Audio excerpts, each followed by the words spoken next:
이 아침에도 하나님의 귀한 은혜와 은총이 우리 안에 가득하시기를 예수님의 이름으로 축원합니다. 이 마음으로요, 앞뒤 옆에 계신 분들과 함께 가장 밝은 웃음으로 참 잘 오셨습니다, 큰 은혜 받으시기 바랍니다라고 인사하겠습니다. 참 잘 오셨습니다, 큰 은혜 받으시기 바랍니다. 참 잘 오셨습니다, 큰 은혜 받으시기 바랍니다. 이제 서로를 보시고요, 이쪽은 저쪽을, 저쪽은 이쪽을, 그리고 영상으로 예배 들으신 분들과 함께 손을 들며 인사하겠습니다. 참 잘 오셨습니다, 큰 은혜 받으시기 바랍니다. 참 잘 오셨습니다, 큰 은혜 받으시기 바랍니다.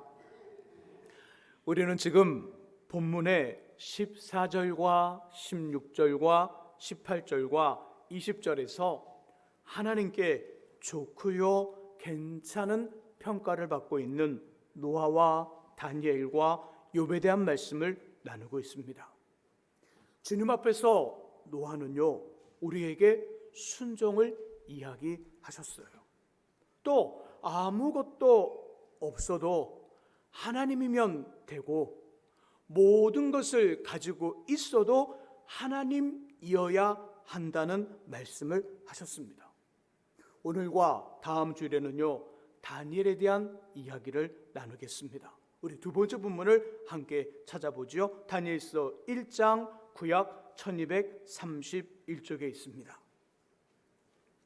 구약 1231쪽에 있는 다니엘서 1장, 에스겔 다음에 있습니다. 성경에 다니엘서가 기록되기 전 북쪽 이스라엘은요, 아수르라는 나라에게 멸망을 당합니다. 그리고 아수르는 바벨론에게 피하여 역사 속에서 사라졌어요. 이제 바벨론은 남쪽 유다를 정복하기에 여러 차례 공격을 했고요, 그 남쪽 유다의 마지막 세 왕 여호야김, 그리고 그의 아들은 여호야긴, 그리고 그의 삼촌인 시드기야 때 남쪽 유다는 멸망합니다. 우리 3절에서 5절까지를 함께 읽어봅니다. 다니엘에게 집중하여 다니엘서 1장 3절에서 6절 말씀, 5절 말씀 같이 읽습니다. 왕이 환관장 아수부나스에게 말하여 이스라엘 자손 중에서 왕족과 귀족 몇 사람 곧 흠이 없고 용모가 아름다우며 모든 지혜를 통찰하며 지식에 통달하며 학문에 익숙하여 왕궁에 설만한 소년을 데려오게 하였고, 그들에게 갈대아 사람의 학문과 언어를 가르치게 하였고, 또 왕이 지정하여 그들에게 왕의 음식과 그가 마시는 포도주에서 날마다 쓸 것을 주어 3년을 기르게 하였으니 그 후에 그들은 왕 앞에 서게 될 것이더라. 아멘. 3절에서 5절의 말씀, 다니엘서 1장 1절에 7절의 말씀 속에 보면 우리들이 지금 나누고 있는 다니엘에 대한 정보가 나와요. 그가 어떤 사람이고 어떤 인물인지 나오죠. 제가 그 본문을 중심으로 그에 대한 질문을 몇 가지 준비했어요. 첫 번째는 다니엘의 신분에 대한 질문. 3절의 말씀 속에 보면 다니엘의 원래 신분이 등장합니다. 다니엘의 원래 신분이 뭘까요? 왕족 또는 귀족의 아들이에요. 다니엘의 원래 신분은 왕족 또는 귀족의 아들입니다. 지금은요, 지금 4절의 말씀 속에 보니까, 4절에 보니까 나라가 약하여 강한 힘을 가진 민족에게 볼모로 잡혀간 노예예요. 왕족과 귀족의 아들에서 지금 볼모로 잡혀간 노예의 신분으로 바뀌었어요. 두 번째 질문은요, 그에게 일어난 일, 노예로 잡혀간 그에게 일어난 일이 4절 끝부분에서 5절의 말씀 속에 있습니다. 제가 한번 그 부분을 읽어보겠습니다. 잘 들어보시기 바랍니다. 그들에게 갈대아 사람의, 바벨론을 의미해요, 바벨론의 학문과 언어를 가르치게 하였고, 또 왕이 지정하여 그들에게 왕의 음식과 그가 마시는 포도주에서 날마다 쓸 것을 주어 3년을 기르게 하였으니. 어떤 일이 일어났을까요? 지금 볼모로 잡혀가 노예가 되었습니다. 노예가 된 이 다니엘에게 일어난 일이 뭘까요? 4절 끝부분에서 5절의 말씀 읽어보니까 바벨론화가 되고 있어요. 유대인이 바벨론 사람이 되는 과정을 겪어요. 이렇게 하는 이유는 다니엘, 너의 민족을 잊어라 이거예요. 너는 유대인이 아니라 바벨론 사람이라는 것을 지금 의식적으로 강요하고 있는 거예요. 너는 유대가 아니라 유대를 포기하고 바벨론 사람이 돼, 이걸 하고 있는 거예요.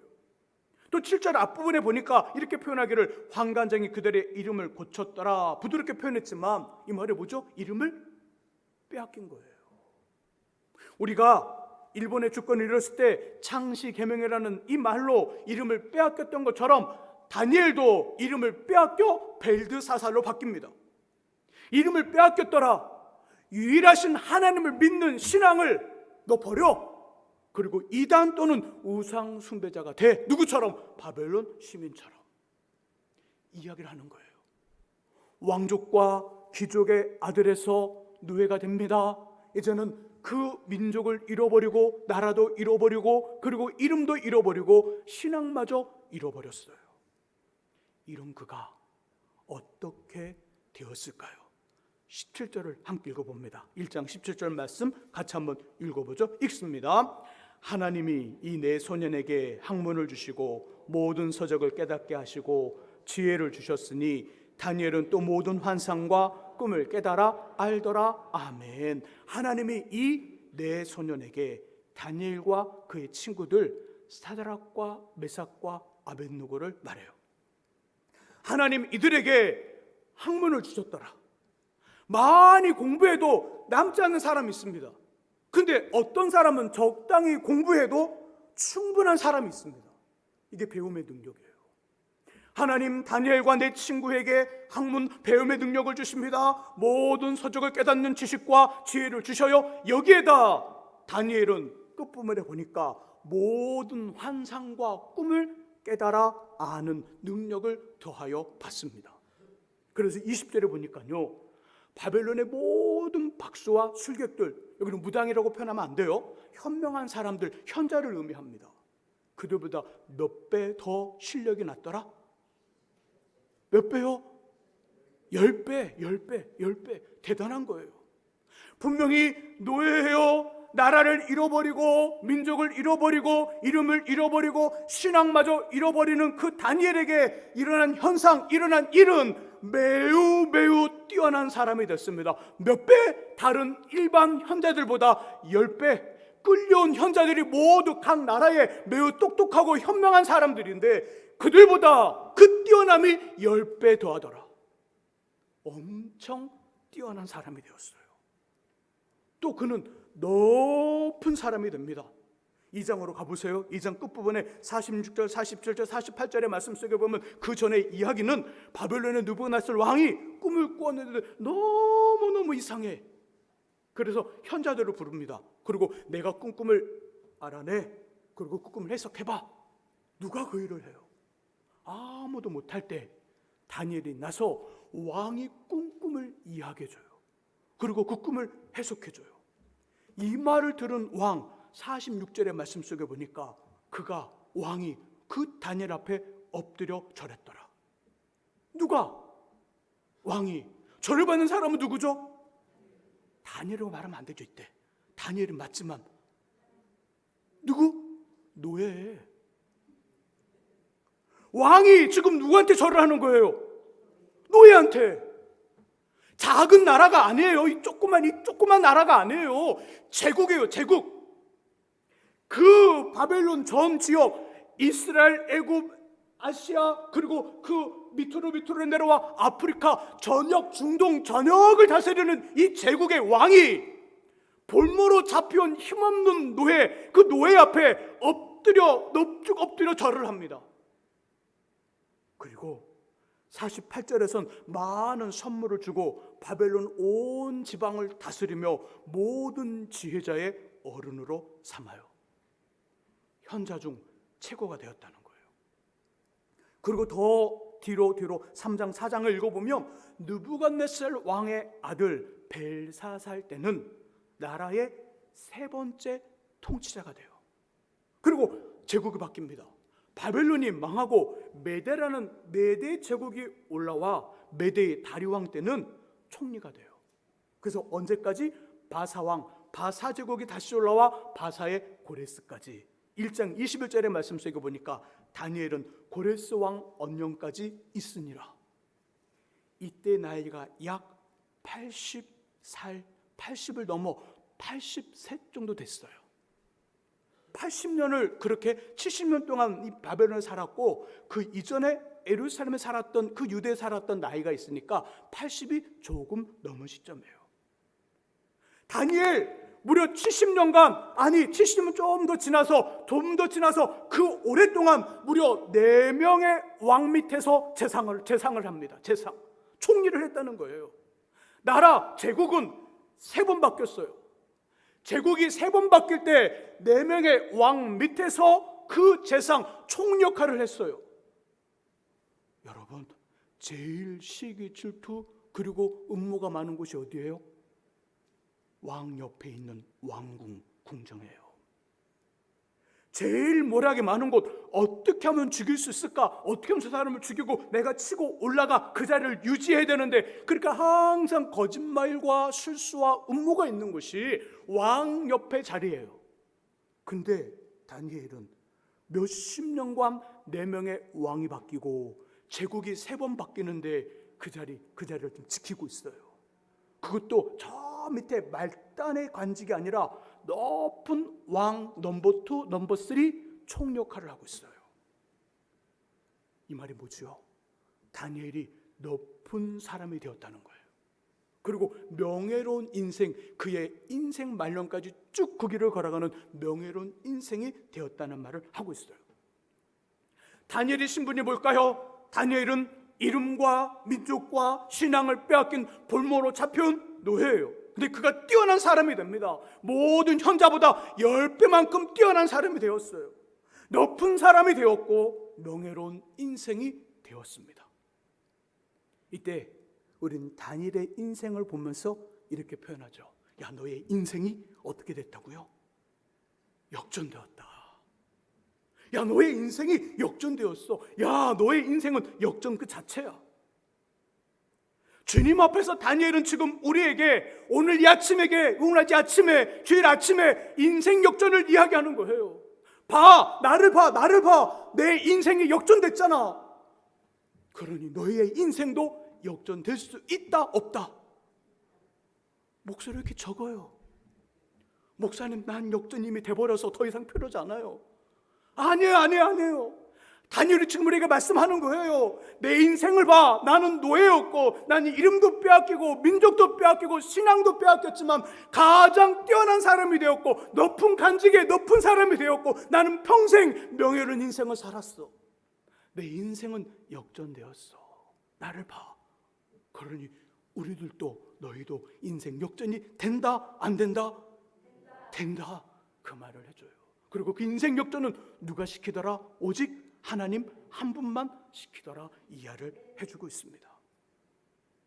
제가 전임 전사님으로 사역할 때, 그러니까 목사 안수를 받기 바로 전에 전임 전사님으로 사역할 때 그 교회에서 여름 선교를 다 마쳤어요. 근데 그 우리 교회보다, 그러니까 지금 우리 교회 말고 그 사역하던 교회보다 더 작은 교회가 여름 선교를 해야 되는데 할 수가 없어요. 교사도 없고 사역자도 없고 준비도 안 되고 있어서. 그래서 거기 가서 여름 선교를 해주래요. 그래서 했던 모든 거 다 싸들고 교사들 그대로 데리고 본거차로 딱 갔어요. 갔더니요, 교회가 상가 2층에 우리 교회 본당의 3분의 1밖에 안 돼요. 강단에서 저 에어컨까지 그게 다 크기예요. 여기에 의자 몇 개 있고 강단 있고 이 정도 크기예요. 아이들도 한 6명, 7명, 교사들 한 3명 그렇게 있더라고요. 그래서 준비해간 모든 거 가지고 가서 그대로 똑같이 하고 왔어요. 그리고 거의 제 머리에서 그 교회를 잊었어요. 근데 놀라운 건 기독교 신문, 우리 기독본고라고 하잖아요. 기독본고에 몇 월, 며칠, 몇 시에 꽤 규모가 있는 행사가 그 교회에 있다는 광고가 나왔어요. 신문에 광고 한 번 내려면 얼마 정도 들어갈까요? 몇십만 원 아니에요. 100단위를 넘었어요. 그리고 전면 광고를 내면 1000단위가 넘어가요. 보통 몇백 그냥 예상하셔야 돼요. 그 광고 냈는데 그 교회가 그런 일을 할 만한 교회가 아니란 말이에요. 근데 그 광고가 났어요. 그럴 리 없는데 어떻게 된 거지? 알아봤더니 그 교회 여자 집사님 한 분이 엄청난 헌금을 한 번만 하는 것이 아니라 매번 헌금을 하면서 교회를 확장시키고 성도들을 챙기면서 부흥이 일어났대요. 하나님의 부흥은요, 꼭 어느 한 사람 때로는 사람의 그런 어떤 일들을 통하여 일어나요. 하나님 부흥이라면 내가 들어가야지 이렇게 말고 내가 들어가면 부흥이 나요. 바로 이 여자 집사님이 그런 역할을 한 거예요. 불쏘시개 역할을. 원래 이분 매우 가난했어요. 일도 직장도 너무 약한 직장. 요즘은 조금 그렇지만 그전 때는, 그때 제가 전임 전서 사역할 때는 닥스라는 상품이 굉장히 유명했어요. 요즘도 좀 유명한가요? 네, 닥스. 영국 왕실에서 인정한 상품이에요. 이 닥스라는 매장의 정규직이 아니라 시간 타이밍, 오전 시간, 오후 시간 하는 시간 타이밍의 점원으로 뚜렷한 직장도 없었어요. 근데 성실하게 일하는 그 여자 집사님의 모습을 보고요, 닥스 본사에서, 닥스 한국 본사에서 새로운 매장을 내는데 그곳의 운영자로 이 집사님을 보내요. 있을 수 없는 일이죠. 목사님 그냥 일이죠. 있을 수 없는 일이에요. 정식 직원도 아니고 타이밍, 오전 타임, 오후 타임, 요즘 말하면 시간 알바잖아요. 그렇게 시간 알바하는 그 여자 집사님을 보고 닥스 본사에서 새로운 매장을 내면서, 아주 그 본사에서 여기 잘 해봐야지 그런 어떤 마음으로 매장을 내면서 이분을 그 매장의 운영자로 보냈다고요. 있을 수 없는 일이 이 여자 집사님에게 일어난 거예요. 더 놀라운 것, 매장을 오픈하고 열었는데 연말에 가보니까 그 매장이 전국에서 탑, 매출 탑, 올해도 탑, 내년도 탑, 그 다음에 탑, 계속해서 이 집사님이 계신 이 매장이 전국의 매출 최고 탑을 찍는 거예요. 회사에서 연봉이 제일 높은 사람, 승진을 해서 최고의 자리까지 올라갑니다. 당연히 교회에서도 가장 적게 헌금했던 분이 가장 많은 헌금을 하는 분으로 바뀌었어요. 목사님과 성도님들에게 일이 있으면 제일 먼저 솔선수범으로 크게 도우며 직장에 든든하지 않는 분들을 매장에 취업시킵니다. 매장에 취업시키며 전도하고 그 가정과 교회 재정을 넉넉하게 만들었어요. 한마디로 다니엘에게 임한 하나님의 인생 역전이 이 여자 집사님에게 임한 거예요. 이 여자 집사님을 통하여 교회의 부흥이 일어났고 지금 그 교회가 정말 어마어마한 큰일을, 행사를 진행한 거예요. 저는 먼저 저와 여러분들에게도 이런 하나님의 역전, 인생 역전이 임하기를 주님의 이름으로 축복합니다. 자, 그렇다면 어떻게 해야만 하나님의 역전이 우리에게 있을까요? 이게 중요한 거죠. 방법이 뭘까? 본문 1장 8절에 그 방법 답이 나와요. 다니엘서 1장 8절을 함께 읽어봅니다. 다니엘서 1장 8절 말씀 같이 읽습니다. 다니엘은 뜻을 정하여 왕의 음식과 그가 마시는 포도주로 자기를 더럽히지 아니하리라 하고 자기를 더럽히지 아니하도록 환관장에게 구하니 아멘. 왕이 명령합니다. 내가 정하여 준 음식과 포도주를 볼모로 잡혀온 모든 노예 청년들에게 먹이라. 근데 그 음식이 우상의 제물이에요. 우상에 바쳐진 제물이라는 것을 알고는 이 다니엘이 뜻을 정합니다. 먹지 않겠다. 뜻을 정하여 거부합니다. 자, 이렇게 하면 되는 건가요? 안 되는 건가요? 돼요? 안 돼요? 안 돼요. 안 되는 거죠.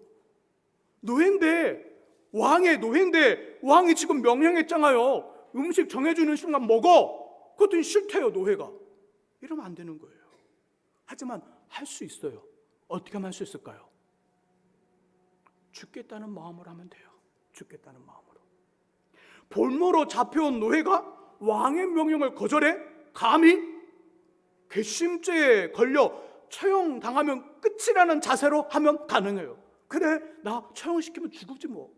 이 마음으로 왕의 명령을 거절할 수 있다는 거예요. 또 이것과 동일한 내용이 다니엘서 6장 10절에도 나와요. 자, 다니엘서 6장 10절 말씀 함께 가보죠. 다니엘서 6장 10절 말씀 같이 한번 읽어보면 6장 10절 말씀 읽습니다. 다니엘이 이 조서에 왕의 도장에 찍힌 것을 알고도 자기 집에 돌아가서는 윗방에 올라가 예루살렘을 향한 창문을 열고 전에 하던 대로 하루 3번씩 무릎을 꿇고 기도하며 그 하나님께 감사하였더라. 아멘. 제국이 바뀌었어요. 바벨론이 망하고 메대 제국이 올라와 메대 이 다리오 왕 때 왕이 명령을 내립니다. 앞으로 30일간 나 외엔 어떤 존재에게 기도하거나 요청하지 마. 그러면 사자굴에 넣을 거야. 그럼 죽이겠다는 거예요. 왕의 명령과 그 명령의 그 문서가 도장이 찍힌 그 공문이 발표되었는데 다니엘 어떻게 하고 있어요? 하나님 계신 예루살렘을 향하여 창문을 열고 여태까지 해온 대로 하루에 3번씩 기도합니다. 이렇게 하면 돼요? 안 돼요? 안 돼요. 근데 할 수 있어요. 어떻게 하면 할 수 있을까요? 나라의 총리, 지금 총리거든요. 신분이 왕의 절대적인 신하이지만 왕의 명령에 불복종했다는 이유로 죽이면 죽겠다는 마음으로 하면 돼요. 그래, 죽이면 죽지 뭐. 이 마음으로 하면 이 일을 할 수 있다는 거예요. 이처럼 주님의 역전은요, 하나님께 저와 여러분들의 특별한 것을 드릴 때 그곳에 임해요. 특별한 것을 드릴 때, 다니엘처럼. 주님의 성교는 우리의 이 성금의 정도는 3가지로 분류할 수 있어요. 첫 번째 단계는 매우 평범하며 일반적인 정도. 하나님을 시간으로 섬깁니다. 물질로 섬깁니다. 힘으로 섬깁니다. 여러 가지로 산하며 섬겨요. 이 섬기는 이 내용, 이것 우리에게 소중합니다.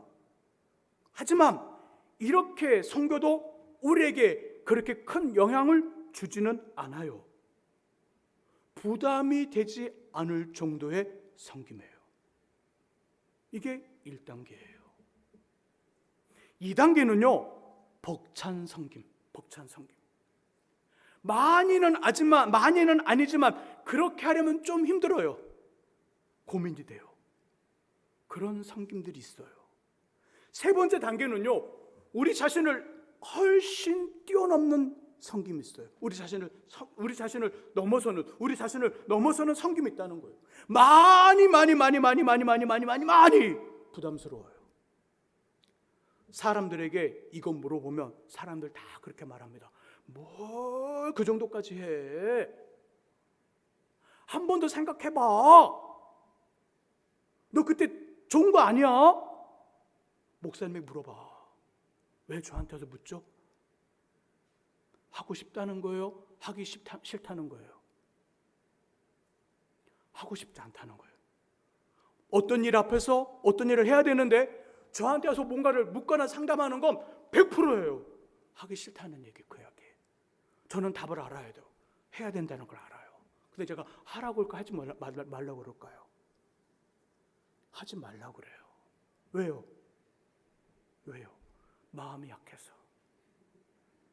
마음이 약해서. 나중에 분명히 하나님 저에게 책망하실 거예요. 야, 너 그때 해야 된다고 말해야지. 내가 그의 인생의 역전을 주려고 정말 그를 훨씬 뛰어넘는 지금 섬김을 요구했는데 너가 거기서 하지 말라고 한 번 더 기도해보라면 어떡해.